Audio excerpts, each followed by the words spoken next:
So, for today's video guys, may papakita ako sa inyo kung paano mag-test ng mga kapasitor. So, itong kapasitor na ito ay sa floodlight na kapasitor, yung malalaki na floodlight, umabot ng 400 watts, 200 watts, 1000 watts. Ito ang ginagamit na kapasitor. Ito, may dalawa akong kapasitor. So itong isa ay sira na at itong isa ay okay pa.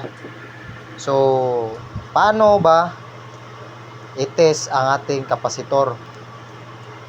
So ganito lang. At sundin nyo ito para malaman nyo kung paano mag-test ng kapasitor. Ito po ay applicable sa lahat ng mga kapasitor.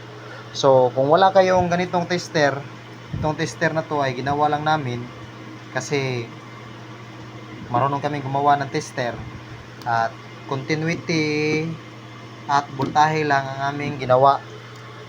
At itong continuity ay nakaset ito sa X1K kung sa multi-tester ito ginamit.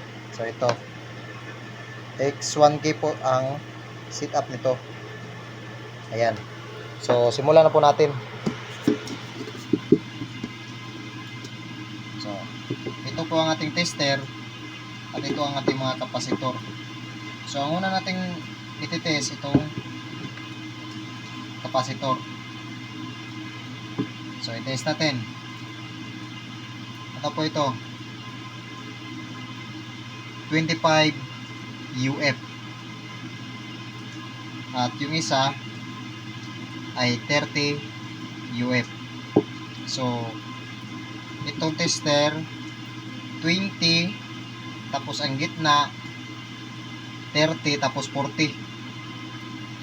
So kung okay pa ito, dapat ang itong maliit na parang kamay niya gumanyan patungo sa 25 kasi 25 UF kasi ito, dapat 25 dito siya sa number 5,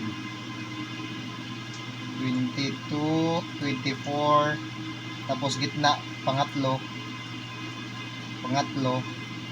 ay 25. Pero kung wala itong kung wala itong continuity, ibig sabihin sira na ito. Or kapag nag-continuity siya tapos hindi bumalik, ibig sabihin sira na ito. So iti-test natin.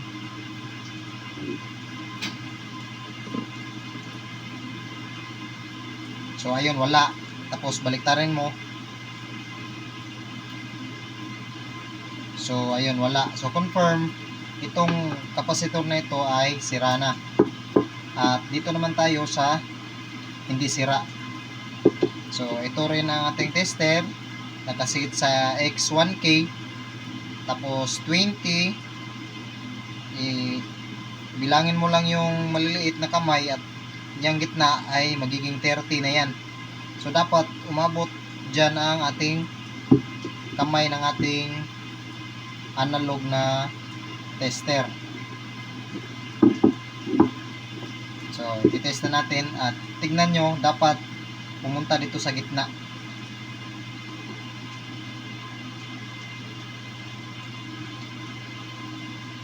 I-test natin. Pwede.